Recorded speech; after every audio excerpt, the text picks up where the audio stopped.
जे इहो जिहियां गल्लां सोचे तिस ते मुकत परमगत होई। बंधना तो बंदा मुक्त होवे। मुक्त होने का मतलब है सौखा होना। तकलीफां तो दुखां तो तुहाडी होवे मुक्ति ते सौखी जान होवे। मान लो जो लाइट किसी ने बनाई होनी है, अगला कहना होना हनेरे तो मुक्ति होगी, जान सौखी होगी। किसी ने जहाज की काट कड्डी है, ਜਿਹੜਾ ਬੰਦਾ 3 ਸਾਲ ਵਿੱਚ ਇੰਗਲੈਂਡ ਪਹੁੰਚਦਾ ਸੀ ਉਹ ਕਹਿੰਦਾ ਸ਼ੁਕਰ ਹੈ ਸਮੁੰਦਰਾਂ ਦੇ ਵਿੱਚ 3-3 ਮਹੀਨੇ ਧੱਕੇ ਖਾਂਦੇ ਸੀ, ਕਿੱਡੇ ਵੱਡੇ ਦੁੱਖ ਤੋਂ ਸਾਡੀ ਮੁਕਤੀ ਹੋ ਗਈ। ਤਿਸ ਤੇ ਮੁਕਤ ਪਰਮਗਤ ਹੋਈ। ਕਿੰਨਾ ਸੌਖਾ। ਚਿੱਠੀ ਭੇਜਣੀ 15-15 ਦਿਨਾਂ ਬਾਅਦ ਚਿੱਠੀ ਪਹੁੰਚਦੀ ਸੀ। ਲੈ ਬਈ ਐ ਕਾਲ ਲਾਈ ਦੀ ਸਿੱਧੀ ਗੱਲ, ਨਾਲੇ ਚਿਹਰੇ ਵੀ ਵੇਖੇ ਜਾ ਸਕਦੇ। ਆ ਤੇ ਇਹਨਾਂ ਤੇ ਚੱਬਖਾਨਿਆਂ ਤੋਂ ਸਾਡੀ ਮੁਕਤੀ ਹੋਈ ਹੋਈ। ਕਿੱਡਾ ਦੁੱਖ ਸੀ, ਕਿੱਡਾ ਦੁੱਖ ਸੀ। मतलब हर चीज हुण असीं हल वाहना एक आड़ सारी इक्को ही हल ते लगे रहना। किला कदों होना, बलदां दा बुरा हाल। 10 किले जमीन कित्थे, उह चों अगला 2-4 किले खेती बाकी ते पई रहिंदी सी, भी इन्नी किहड़ा करे। हुण हल आ गए 10-10 15-15 20-20 इकट्ठे ही ते अद्धे घंटे दे विच किला वाया जांदा। नज़ारा आ गया, तवीआं बन गईआं। किड्डे वड्डे दुख तो साडी मुक्ति हो गई। ਇਹੋ ਜਿਹਾ ਸੋਚਿਆ, ਇਹਨੂੰ ਸਮਝੋ। ਐਸਾ ਗਿਆਨ ਵਿਚਾਰੈ ਕੋਈ ਤਿਸ ਤੇ ਮੁਕਤ। ਮੁਕਤੀ ਕਾਹਦੇ ਤੋਂ? ਦੁੱਖਾਂ ਤੋਂ, ਤਕਲੀਫਾਂ ਤੋਂ, ਪ੍ਰੋਬਲਮਸ ਨੇ ਜਿਹੜੀਆਂ ਸਾਡੀਆਂ, ਉਹਦੇ ਤੋਂ ਮੁਕਤੀ ਹੋਵੇ ਸਾਡੀ। ਇਹ ਸੋਚੋ। ਬਾਬਾ ਸਾਡਾ ਇਹ ਕਹਿੰਦਾ, ਗੁਰੂ ਨਾਨਕ ਜੀ ਇਹ ਕਹਿੰਦੇ।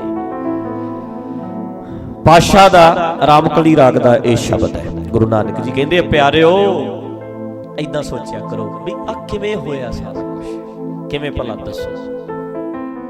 सागर में बूंद बूंद में सागर, कवन बुझे बिद जाने। कहते कवन बुझे बिद जाना, कहते कोई विरला ही बुझदा है। सागर च बूंद है ते बूंद विच सागर। ਇਹੋ ਜਿਹੀਆਂ ਖੋਜਾਂ ਵੀ ਆ ਕਿਵੇਂ ਹੈ, ਇਹੋ ਜਿਹੀਆਂ ਖੋਜਾਂ ਵਾਏ। ਜਿਵੇਂ ਸਾਇੰਟਿਸਟ ਨੇ ਜਦੋਂ ਖੋਜ ਕਰਦੇ ਨੇ ਵੀ ਆਹ ਕਿਵੇਂ ਹੈ, ਖੋਜ ਬਾਅਦ ਚ ਕਰਦੇ ਨੇ, ਪਹਿਲਾਂ ਉਹਨਾਂ ਦੇ ਦਿਮਾਗ ਵਿੱਚ ਕੀ ਆਉਂਦਾ? ਕਿਵੇਂ ਹੈ। ਇਹ ਕੁਐਸਚਨ ਆਉਂਦਾ ਨਾ, ਕਹਿੰਦੇ ਐ ਸੋਚਣਾ ਤੂੰ ਕਿਵੇਂ ਹੈ, ਫਿਰ ਤੂੰ ਖੋਜਵੇਂਗਾ ਵੀ। ਜੇ ਤੇਰੇ ਦਿਮਾਗ 'ਚ ਆ ਗਿਆ ਵੀ ਕਿਵੇਂ ਹੈ, ਫਿਰ ਤੂੰ ਉਹ ਕਿਵੇਂ ਦਾ ਹੱਲ ਵੀ ਕੱਢੇਗਾ। ਫਿਰ ਤੈਨੂੰ ਪਤਾ ਲੱਗਣਾ ਵੀ ਕਿਵੇਂ ਹੈ। ਕਹਿੰਦੇ ਤੁਸੀਂ ਇਹ ਸੋਚਣਾ ਕਿਵੇਂ ਹੈ।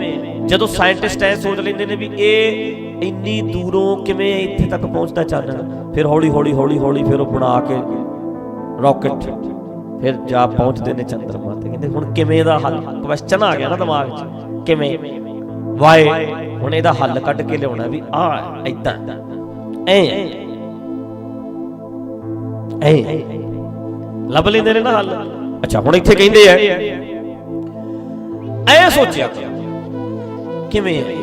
ਤੇ ਸਾਇੰਟਿਸਟ ਬਣਾ ਰਹੇ ਨੇ ਕਿ ਨਹੀਂ ਮਹਾਰਾਜ, ਵਿਗਿਆਨੀ ਬਣਾ ਰਹੇ ਨੇ ਵੀ ਆਹ ਚੀਜ਼ਾਂ ਸੋਚਿਆ। ਆ ਸ਼ਬਦ ਨੂੰ ਸਮਝੋ। ਸਾਗਰ ਮੈਂ ਬੂੰਦ ਬੂੰਦ ਮੈਂ ਸਾਗਰ ਕਵਣ ਬੁਝੈ ਬਿਦ ਜਾਣੈ, ਉਤ ਪੁਜ ਚਲਤ ਆਪ ਕਰ ਚੀਨੈ ਆਪੇ ਤਤ। ਇਕੱਠੀਆਂ ਪੰਕਤੀਆਂ ਬੋਲ ਕੇ ਪੜ੍ਹਦੇ ਹੋ। सागर में बूंद बूंद में सागर, कवन बुझे बिद जाने। उत पुज चलते आप कर चीने, आपे तत पछाणे। ਉਹ ਜਿਹੜਾ ਆਟੋਮੈਟਿਕ ਨਿਯਮ ਚੱਲਦਾ ਹੈ ਉਹ ਸਮਝਦਾ ਹੈ। ਸਾਗਰ 'ਚ ਬੂੰਦ ਹੈ, ਬੂੰਦ 'ਚ ਸਾਗਰ ਹੈ, ਬੰਦੇ 'ਚ ਰੱਬ ਹੈ ਤੇ ਰੱਬ ਵਿੱਚ ਬੰਦਾ ਹੈ। ਇਕੱਠੇ ਹੀ ਹੈ, ਸਾਰੇ ਇੱਕੋ ਹੀ ਹੈ। ਉਤ ਪੁਜ ਚਲਤ ਆਪ ਕਰ ਚੀਨਾ, ਆਪ ਹੀ ਵੇਖ ਰਿਹਾ, ਆਪੇ ਬਣਾ ਰਿਹਾ ਆਪਣੇ ਆਪ ਨੂੰ, ਆਪੇ ਤਤ ਪਛਾਣਾ।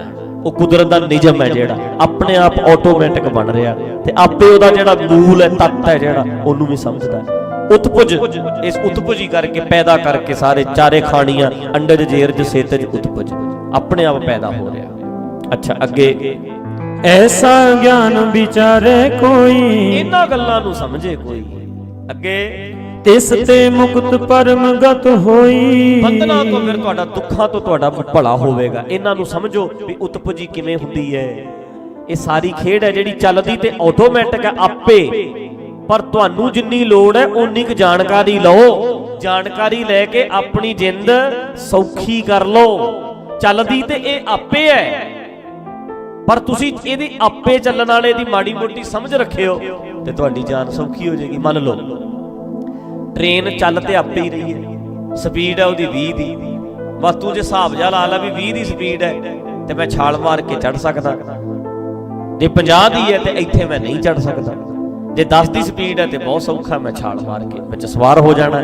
ਮਤਲਬ ਤੂੰ ਸਮਝ ਲੈ ਚੱਲ ਆਪੇ ਰਿਹਾ, ਜਿਹੜੀ ਤੈਨੂੰ ਲੋੜ ਹੈ ਤੇਰੀ ਜ਼ਿੰਦਗੀ ਸੌਖੀ ਕਰਨ ਲਈ ਤੂੰ ਇਹਨਾਂ ਨੁਕਤਿਆਂ ਨੂੰ ਸਮਝ ਅੱਗੇ।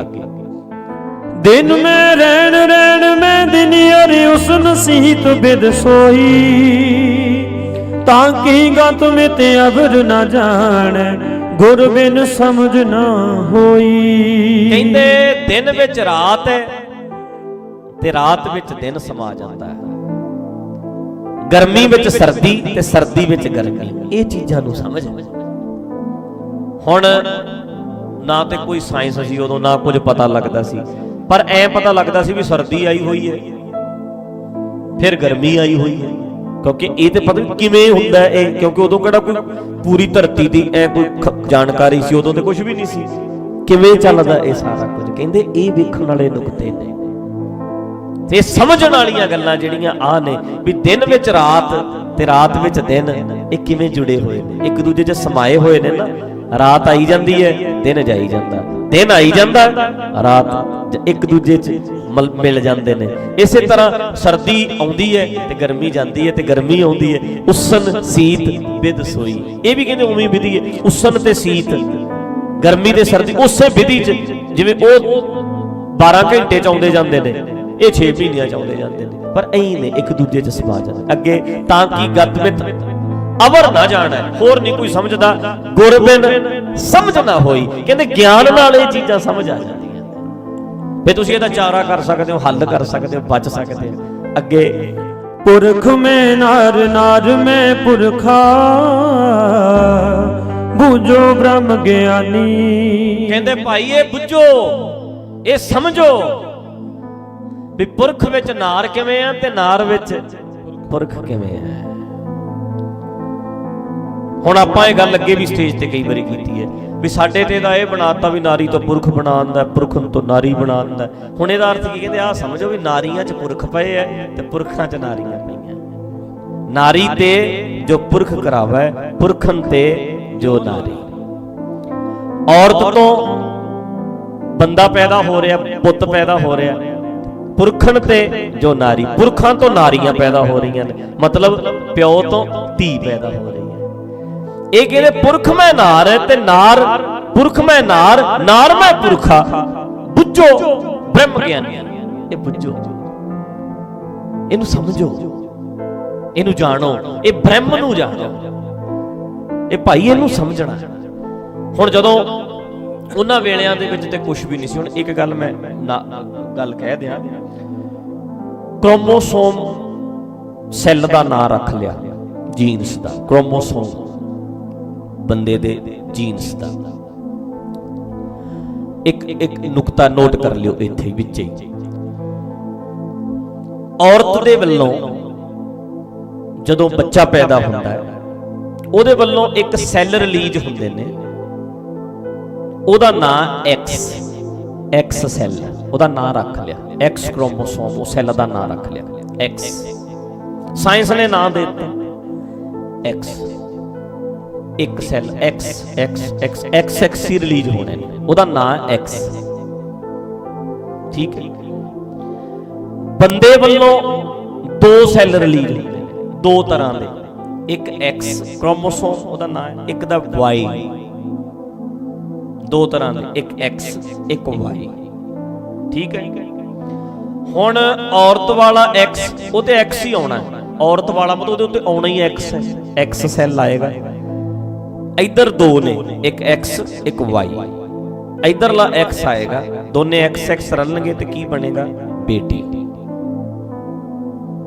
ਬੇਟੀ ਇੱਧਰੋਂ ਤੇ ਐਕਸ ਹੀ ਆਉਣਾ ਬੀਬੀ ਵੱਲੋਂ, ਤੇ ਇੱਧਰੋਂ ਆਏਗਾ ਵਾਈ, ਫਿਰ ਪੈਦਾ ਹੋਏਗਾ ਬੇਟਾ। ਜਿਹੜੇ ਬੇਟਾ ਬੇਟੀ ਵਾਲੇ ਨੇ ਐਕਸ ਵਾਈ, ਇਹ ਬੰਦੇ ਵੱਲੋਂ ਹੀ ਆਉਣੇ ਨੇ, ਬੀਬੀ ਵੱਲੋਂ ਸਿਰਫ ਐਕਸ ਆਉਣਾ। ਸਾਡੇ ਗਾਲਾਂ ਲੋਕੀ ਬੀਬੀਆਂ ਨੂੰ ਕੱਢਦੇ ਨੇ ਵੀ ਤੂੰ ਮੁੰਡਾ ਤੇਰੇ ਤੋਂ ਲੈਣਾ, ਅਸਲ 'ਚ ਮੁੰਡਾ ਬੰਦੇ ਤੋਂ ਆਉਂਦਾ। ਬੰਦੇ ਕੋਲ 2 ਸੈੱਲ ਨੇ, ਮੁੰਡੇ ਵਾਲਾ ਵੀ ਲੜਕੀ ਵਾਲਾ ਵੀ। ਇਧਰੋਂ ਤੇ ਇੱਕ ਹੀ ਆਉਣਾ, ਇਧਰੋਂ ਇੱਕ ਆਉਣਾ, ਇਧਰ ਵਾਲਾ ਵੀ ਐਕਸ ਆ ਜੇ ਤੇ ਇਧਰਲਾ ਵੀ ਐਕਸ ਰਲ ਗਿਆ ਤੇ ਬੇਟੀ।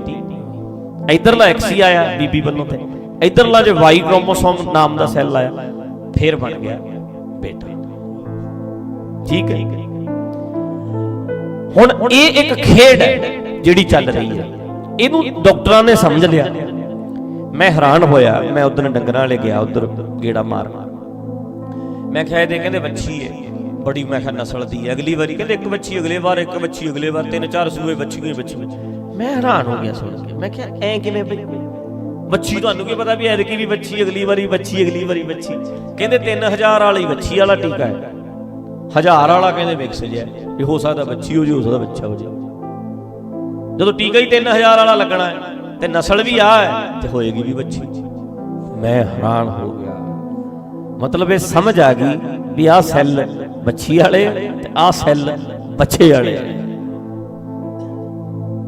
ਹੈ ਤੇ ਆਪਣੇ ਆਪ, ਪਰ ਲੋੜ ਮੁਤਾਬਕ ਸਮਾਜ ਨੇ ਇਹਨੂੰ ਜਾਣ ਲਿਆ, ਸਮਝ ਲਿਆ। ਤੇ ਇੱਥੇ ਤੱਕ ਵੀ ਮੈਂ ਸੁਣਿਆ, ਦੇਖੋ ਸੁਣੀ ਗੱਲ ਮੈਂ ਕਰਦਾ ਵੀ ਜਿਹੜੇ ਆ ਲੋਕੀ ਟੈਸਟ ਟਿਊਬ ਕਰਾਉਂਦੇ ਨੇ ਨਾ ਬੇਬੀ, ਉੱਥੇ ਵੀ ਕਹਿੰਦੇ ਪੁੱਛ ਲੈਂਦੇ ਨੇ ਵੀ ਬੇਟਾ ਚਾਹੀਦਾ ਕਿ ਬੇਟੀ, ਜਾਂ ਫਿਰ ਬੇਟਾ ਬੇਟੀ ਦੋ ਜਾਂ ਦੋਵੇਂ ਬੇਟੇ, ਪੁੱਛ ਲੈਂਦੇ ਨੇ। ਕਹਿੰਦੇ ਇਦਾਂ ਦਾ ਸਿਸਟਮ ਨਹੀਂ ਹੈਗਾ, ਪਤਾ ਹੈ ਉਹਨਾਂ ਨੂੰ ਵੀ ਬੇਟਾ ਬੇਟਾ, ਦੋ ਬੇਟੇ ਕਿ ਇਕੱਲਾ ਬੇਟਾ। ਸਾਰੀ ਖੇਡ ਜਿਹੜੀ ਹੈ ਪੈਸੇ ਦੀ ਬਣੀ ਪਈ ਹੈ, ਪਰ ਜਾਣ ਲਿਆ ਵੀ ਕਿਵੇਂ ਹੈ ਇਹ। ਤੇ ਬਾਬਾ ਕਹਿੰਦਾ ਸੀ ਇਹ ਗੱਲਾਂ ਸਮਝਣ ਵਾਲੀਆਂ ਦਿਮਾਗ ਨਾਲ, ਆਹ ਵਰਤਨ ਵਾਲਾ ਹੈ। ਕਿਵੇਂ ਦਿਨ ਚ ਰਾਤ ਤੇ ਰਾਤ ਵਿੱਚ ਦਿਨ। ਉਹ ਗੱਲ ਉਹ ਵੱਖਰੀ ਹੈ ਵੀ ਲੋਕੀ ਵਰਤੋਂ ਗਲਤ ਕਰਨ, ਵੀ ਕੁੜੀਆਂ ਬੰਦ ਹੀ ਕਰ ਦੇਣ, ਮੁੰਡੇ ਹੀ ਰੱਖਣ।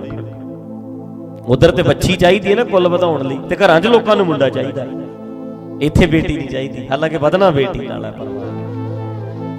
ਪਰ ਚਲੋ ਇਹ ਤੇ ਗੱਲ ਵੱਖਰਾ, ਚੈਪਟਰ ਹੀ ਵੱਖਰਾ ਹੈ। ਮਤਲਬ ਇਹ ਹੈ ਵੀ ਗਲਤ ਵਰਤੋਂ ਹੋ ਜਾਏ, ਬੇਵਕੂਫਾਂ ਦੇ ਹੱਥ 'ਚ ਇਹੋ ਜਿਹੇ ਨੁਕਤੇ ਆ ਜਾਣ ਤੇ ਪਾਗਲ ਗਲਤ ਵਰਤੋਂ ਕਰ ਲੈਣ। ਪਰ ਇਹ ਸਮਝਣ ਵਾਲੀਆਂ ਗੱਲਾਂ ਹੈ। ਮਤਲਬ ਵੀ ਦਿਨ 'ਚ ਰਾਤ ਕਿਵੇਂ, ਰਾਤ 'ਚ ਦਿਨ ਕਿਵੇਂ, ਔਰਤ 'ਚ ਮਰਦ ਕਿਵੇਂ, ਮਰਦ ਵਿੱਚ ਔਰਤ ਕਿਵੇਂ। ਇਹ ਬਾਬੇ ਨੇ ਸਵਾਲ ਕੀਤਾ ਤੇ ਸਾਇੰਸ ਨੇ ਹੁਣ ਇਹਦਾ ਜਵਾਬ ਦਿੱਤਾ ਹੈ। ਇਸ਼ਾਰਾ ਬਾਬਾ ਕਰਕੇ ਗਿਆ, ਸਾਡੇ ਪਾਤਸ਼ਾਹ ਕਰਕੇ ਗਏ, ਗੁਰੂ ਨਾਨਕ ਜੀ ਕਰਦੇ ਆ, ਤੇ ਸਾਇੰਟਿਸਟ ਉਹੀ ਕਰ ਰਹੇ ਆ। ਮਹਾਰਾਜ ਨੇ ਕਿਹਾ ਸੀ ਸਮਝਿਓ, ਤੇ ਜੇ ਅੱਜ ਮਹਾਰਾਜ ਨੇ ਕਿਹਾ ਸਮਝਿਓ, ਸਿੱਖਾਂ ਨੂੰ ਪੁੱਛ ਲਓ ਵੀ ਸਮਝ ਗਏ, ਕਹਿਣਗੇ ਨਹੀਂ ਸਾਨੂੰ ਤੇ ਕੱਖ ਨਹੀਂ ਪਤਾ। ਸਾਇੰਟਿਸਟ ਫਿਰ ਤੁਹਾਨੂੰ ਖੋਲ ਕੇ ਦੱਸ ਦੇਣਗੇ ਵੀ ਐ ਹੁੰਦਾ, ਐ ਹੁੰਦਾ, ਆਸ ਐ ਹੈ, ਉਹ ਸਮਝੇ ਨੇ। ਮਤਲਬ ਬਾਬੇ ਮਗਰ ਕੌਣ ਤੁਰਿਆ? ਸਾਇੰਸ। ਉਹ ਇੱਕ ਇੱਕ ਚੀਜ਼ ਖੋਲ ਕੇ ਰੱਖਦੀ, ਉਹ ਤੁਰੇ ਆ ਸਗੋਂ ਮਗਰ। ਆਪਾਂ ਨੂੰ ਤੇ ਕੱਖ ਵੀ ਨਹੀਂ ਪਤਾ, ਆਪਾਂ ਊੜਾ ਉੱਲੂ ਨਹੀਂ ਜਾਣਦੇ। ਊੜਾ ਬੋਤਾ ਕਹਿਣ ਵਾਲੇ ਆ ਅਸੀਂ ਤੇ, ਵੀ ਬੋਤਾ ਜਾ ਵੇਖ ਕੇ ਕੀ ਊੜਾ ਮਤਲਬ ਬੋਤਾ, ਅਸੀਂ ਤਾਂ ਉਹਨਾਂ ਚਾਹੁੰਦੇ ਕਹਿ ਕਿ ਨਹੀਂ। ਸਭ ਵੇਖ ਕੇ ਹੱਸਦੇ ਨੇ, ਐਸੀ ਦਸ਼ਾ ਹਮਾਰੀ। ਸਾਡਾ ਤੇ ਹਾਲ ਹੈ ਬੌਲਿਆਂ ਦਾ, ਕਮਲਿਆਂ ਦੀ। ਪੁਰਖ ਮੈਂ ਨਾਰ, ਨਾਰ ਮੈਂ ਪੁਰਖਾ, ਬੁੱਝੋ ਬ੍ਰਹਮ ਗਿਆਨੀ। ਕਹਿੰਦੇ ਸਮਝੋ ਭਾਈ, ਇਹ ਸਾਂਝ ਰੱਖਣ ਵਾਲੇ ਨਾ ਜਿਹੜੇ ਬ੍ਰਹਮ ਗਿਆਨੀ ਨੇ, ਜਿਹੜੇ ਬ੍ਰਹਮ ਨੂੰ, ਬ੍ਰਹਮ ਗਿਆਨੀ ਦਾ ਮਤਲਬ ਚੋਲੇ ਵਾਲਾ ਬਾਬਾ ਨਹੀਂ ਕੋਈ। ਸਭ ਨਾਨਕ ਬ੍ਰਹਮ ਪਸਾਰੋ। ਤੇ ਬ੍ਰਹਮ ਗਿਆਨੀ ਕੌਣ ਹੋਇਆ? ਜਿਹੜਾ ਇਸ ਪਸਾਰੇ ਨੂੰ, ਪਸਾਰੇ ਦਾ ਗਿਆਨ ਰੱਖਦਾ ਹੈ। ਤਮ ਸੰਸਾਰ ਚਰਨ ਲਗ ਧਰੀਐ, ਸਭ ਨਾਨਕ ਬ੍ਰਹਮ ਪਸਾਰੋ। ਪਸਾਰਾ ਕਿਹਦਾ? ਬ੍ਰਹਮ ਦਾ। ਤੇ ਬ੍ਰਹਮ ਗਿਆਨੀ ਕੌਣ ਹੋਇਆ? ਜਿਹੜਾ ਇਸ ਪਸਾਰੇ ਬਾਰੇ ਜਾਣਕਾਰੀ ਰੱਖਦਾ ਹੈ। ਤੇ ਕੁਦਰਤ ਦੇ ਪਸਾਰੇ ਬਾਰੇ ਸਭ ਤੋਂ ਵੱਧ ਜਾਣਕਾਰੀ ਕੌਣ ਰੱਖਦਾ? ਸਾਇੰਟਿਸਟ। ਆਪਾਂ ਨੂੰ ਕੱਖ ਵੀ ਨਹੀਂ ਪਤਾ, ਉਹ ਨੇ ਸਾਇੰਟਿਸਟ ਜਿਨ੍ਹਾਂ ਨੂੰ ਸਮਝ ਹੈ ਤੇ ਪਸਾਰਾ ਕੰਮ ਕਿਵੇਂ ਕਰਦਾ, ਕੁਦਰਤ ਕੰਮ ਕਿਵੇਂ ਕਰਦੀ ਹੈ। ਆਉਂਦੀ ਹੈ ਗੱਲ ਪਕੜ? ਹਾਂਜੀ ਅੱਗੇ ਕਹਿੰਦੇ ਹਾਂ ਥੋੜਾ ਜਿਹਾ ਧੁਨ 'ਚ ਧਿਆਨ ਰੱਖੋ ਤੇ ਪਕੜ ਜਾ ਸਕਦੀ ਹੈ। ਤੇ ਅਕਥ ਕਹਾਣੀ, ਕਥੀ ਨਹੀਂ ਜਾ ਸਕਦੀ, ਸਾਰੀ ਦਾ ਅੰਤ ਤੇ ਨਹੀਂ ਪਾਇਆ ਜਾ ਸਕਦਾ। ਦੇਖੋ ਬਿਜਲੀ ਦਾ ਸਾਰੀ ਦਾ ਆਪਾਂ ਨੂੰ ਕੀ ਅੰਤ ਹੈ, ਪਰ ਜਿੰਨੀ ਕੁ ਲੋੜ ਹੈ ਉਨੀ ਕੁ ਲਾਈਟਾਂ ਤੇ ਜਗਾ ਹੀ ਸਕਦੇ ਆ, ਜਾਣਕਾਰੀ ਲੈ ਕੇ ਉਹਨਾਂ ਤੇ ਸਮਝ ਹੀ ਸਕਦੇ ਆ। ਕਹਿੰਦੇ ਹੈ ਤੇ ਅਕਥ ਕਥਨ ਤੋਂ ਪਰੇ, ਪਰ ਜਿੰਨੀ ਕੁ ਸਮਝ ਚਾਹੀਦੀ ਹੈ, ਜੇ ਧਿਆਨ ਨਾਲ ਧੁਨ ਚ, ਗਿਆਨ ਦੀ ਧੁਨ ਚ, ਜਿਹੜੀਆਂ ਗਿਆਨ ਦੀਆਂ ਗੱਲਾਂ ਉਸ ਧੁਨ ਚ ਗਿਆਨ ਦੀ ਵਿਚਾਰ ਚੱਲ ਰਹੀ ਹੋਵੇ, ਆਪਾਂ ਮੰਨ ਲਓ ਗੱਲ ਕਰ ਰਹੇ ਹਾਂ ਧਿਆਨ ਗਿਆਨ ਦੀ, ਗਿਆਨ ਦੀਆਂ ਗੱਲਾਂ ਦੀ ਧੁਨ ਵਿੱਚ ਜੇ ਧਿਆਨ ਲਾਓ, ਧੁਨ ਮਹਿ ਧਿਆਨ ਜਿਹੜੀ ਵਿਚਾਰ ਚੱਲਦੀ ਹੈ, ਧੁਨ ਮਹਿ, ਮੈਂ ਇਹਦਾ ਅਰਥ ਨਹੀਂ ਕਰ ਰਿਹਾ ਵੀ ਵਿਚਾਰ ਮਤਲਬ ਜੋ ਮੈਂ ਬੋਲ ਰਿਹਾ, ਮਤਲਬ ਜਦੋਂ ਕੋਈ ਇਸ ਸਿਸਟਮ ਦੀ ਗੱਲ ਕਰਦਾ ਹੈ, ਗਿਆਨ ਦੀਆਂ ਗੱਲਾਂ, ਉਹ ਜਿਹੜੀ ਧੁਨ ਹੈ ਉਹਦੇ ਵਿੱਚ ਜੇ ਚੰਗੀ ਤਰ੍ਹਾਂ ਧਿਆਨ ਲਾਵੇ, ਧੁਨ ਮਹਿ ਧਿਆਨ, ਧਿਆਨ ਮੈਂ ਜਾਣਿਆ, ਗੁਰਮੁਖ ਅਕਥ ਕਹਾਣੀ, ਕਹਿੰਦੇ ਗੁਰੂ ਦੁਆਰਾ, ਗਿਆਨ ਦੁਆਰਾ, ਕਹਿੰਦੇ ਅਕਥ ਕਹਾਣੀ ਹੈ ਪਰ ਜਾਣੀ ਜਾਏਗੀ, ਸਮਝ ਆਏਗੀ, ਗੁਰਮੁਖ ਅਕਥ ਕਹਾਣੀ, ਸਮਝ ਆਉਂਦੀ ਜੇ ਧਿਆਨ ਲਾ ਕੇ ਮਾੜਾ ਜਿਹਾ ਸੁਣੀਏ। ਆਪਾਂ ਹੁਣ ਜੇ ਮੰਨ ਲਓ ਆਪਾਂ ਜਿੰਨੇ ਆਪਾਂ ਸਾਰੇ ਵੀ ਡਿਸਕਵਰੀ ਚੈਨਲ ਵੇਖਿਆ ਕਰੀਏ, ਚੰਗੇ ਸਾਇੰਟਿਸਟ ਨਾਮਵਰ ਬੰਦੇ ਬੋਲਣ ਤੇ ਆਪਾਂ ਇਹ ਧਿਆਨ ਲਾ ਕੇ ਅੱਛਾ ਅੱਛਾ ਅੱਛਾ, ਤੇ ਦੱਸੋ ਕੁਦਰਤ ਦੇ ਕਿੰਨੇ ਨਿਯਮਾਂ ਦੀ ਸਾਨੂੰ ਆਪੇ ਸਮਝ ਆ ਜੂਗੀ। ਹੈ ਤੇ ਅਕਥ ਹੈ, ਸਾਡੇ ਤੇ ਕਥਨ ਤੋਂ ਬਾਹਰ ਹੀ ਹੈ ਵੀ ਕਿਵੇਂ ਹੁੰਦਾ ਕਿਵੇਂ ਹੁੰਦਾ, ਪਰ ਫਿਰ ਹੌਲੀ ਹੌਲੀ ਸੁਣਦੇ ਆ ਸਾਡੇ ਦਿਮਾਗਾਂ ਵਿੱਚ ਇਹ ਚੀਜ਼ਾਂ ਦੀ ਸਮਝ ਆ ਜਾਂਦੀ, ਗਿਆਨ ਦੁਆਰਾ ਸਾਨੂੰ ਇਹਨਾਂ ਚੀਜ਼ਾਂ ਦੀ ਸਮਝ ਆ ਜੂਗੀ। ਹਾਂਜੀ, ਮਨ ਮੈਂ ਜੋਤ ਜੋਤ ਮੈਂ ਮਨੁਆ, ਪੰਚ ਮਿਲੇ ਗੁਰ ਭਾਈ, ਨਾਨਕ ਤਿਨ ਕੈ ਸਦ ਬਲਿਹਾਰੀ, ਜਿਨ ਏਕ ਸ਼ਬਦ ਲਿਵ ਲਾਈ। ਕਹਿੰਦੇ ਮਨ ਵਿੱਚ ਇੱਕੇ ਦੀ ਜੋਤ ਹੈ, ਮਨ ਮੈਂ ਜੋਤ, ਜੋਤ ਮੈਂ ਮਨੁਆ, ਇੱਕ ਹੀ ਹੈ ਨਾ ਦੋਨੇ, ਸ਼ੇਪ ਵੱਖਰੀ ਵੱਖਰੀ ਹੈ, ਲੱਗਦਾ ਵੱਖਰਾ ਵੱਖਰਾ ਹੈ। ਪੰਜ ਮਿਲੇ ਗੁਰ ਭਾਈ, ਕਹਿੰਦੇ ਪੰਜੇ ਜਿਹੜੇ ਨੇ ਇਹ ਪੰਜੇ ਗੁਰ ਭਾਈ ਨੇ ਜਿਹੜੇ ਗਿਆਨ ਇੰਦਰੇ, ਇਹ ਸਾਰੇ ਕਹਿੰਦੇ ਇਕੱਠੇ ਹੋ ਜਾਂਦੇ ਨੇ, ਸਿੱਧੇ ਹੋ ਕੇ ਚੱਲ ਪੈਂਦੇ ਜਦੋਂ ਬੰਦਾ ਅਕਲ ਵਾਲੇ ਪਾਸੇ ਤੁਰਦਾ ਹੈ। ਨਾਨਕ ਤਿਨ ਕੈ ਸਦ ਬਲਿਹਾਰੀ, ਜਿਨ ਏਕ ਸ਼ਬਦ ਲਿਵ ਲਾਈ, ਜਿਹੜੇ ਗਿਆਨ ਦੇ ਰਾਹ ਤੇ ਤੁਰਦੇ ਆ ਉਹਨਾਂ ਤੋਂ ਸਦਾ ਬਲਿਹਾਰੇ ਜਾਈਏ। ਜਿਨ੍ਹਾਂ ਨੇ ਪੰਜਾਂ ਨੂੰ, ਜਿਨ੍ਹਾਂ ਦੇ ਪੰਜੇ ਕਾਬੂ ਚ ਆ ਗਏ, ਗਿਆਨ ਵਾਲੇ ਪਾਸੇ ਤੁਰੇ ਆ, ਸਮਝ ਵਾਲੇ ਪਾਸੇ ਤੁਰੇ ਆ, ਗਿਆਨ ਵਾਲੇ ਪਾਸੇ ਸਾਰੇ ਦਾ ਸਾਰਾ ਬੰਦਾ ਜਦੋਂ, ਹੁਣ ਵੇਖੋ ਨਾ, ਦੇਖੋ ਆਪਾਂ ਸਮਝ ਵਾਲੇ ਪਾਸੇ ਤੁਰੋ, ਅੱਖਾਂ ਗਲਤ ਕਿਵੇਂ ਜਾਣਗੀਆਂ, ਕੰਨ ਆਪੇ ਇੱਧਰ ਆ ਗਏ, ਜੀਭ ਵੀ ਇੱਧਰ ਹੀ ਆ ਗਈ, ਮਤਲਬ ਸਾਡੇ ਜਿਹੜੇ ਗਿਆਨ ਇੰਦਰੇ ਹੈ, ਸਪਰਸ਼, ਨੱਕ, ਕੰਨ, ਇਹ ਸਾਰੇ ਜਿੰਨੇ ਵੀ ਨੇ ਗਿਆਨ ਇੰਦਰੇ, ਸਾਡੇ ਕਰਮ ਇੰਦਰੇ ਨੇ ਜਿਹੜੇ ਆਪਣੇ ਆਪ ਹੀ ਆ ਗਏ ਕਿ ਨਹੀਂ। ਜੇ ਆਪਾਂ ਬੰਦੇ ਬਣ ਗਏ ਯਾਰ ਇਹ ਸਾਰਾ ਕੁਝ ਹੀ ਸਹੀ ਹੋ ਗਿਆ, ਪੰਚ ਮਿਲੇ ਗੁਰ ਭਾਈ। ਹੁਣ ਨਾਨਕ ਤਿਨ ਕੈ ਸਦ ਬਲਿਹਾਰੀ, ਜਿਨ ਏਕ ਸ਼ਬਦ ਲਿਵ ਲਾਈ, ਬਲਿਹਾਰੇ ਉਹਨਾਂ ਤੋਂ ਜਾਈਏ ਜਿਨ੍ਹਾਂ ਨੇ ਗਿਆਨ ਵਿੱਚ, ਸ਼ਬਦ ਵਿੱਚ ਆਪਣੀ ਲਿਵ ਲਾਈ, ਜਿਹੜੇ ਸਮਝਣ ਵਾਲੇ ਪਾਸੇ ਤੁਰੇ, ਅਕਲ ਲੈਣ ਵਾਲੇ ਪਾਸੇ ਤੁਰੇ, ਉਹਨਾਂ ਤੋਂ ਬਲਿਹਾਰੇ ਜਾਈਏ।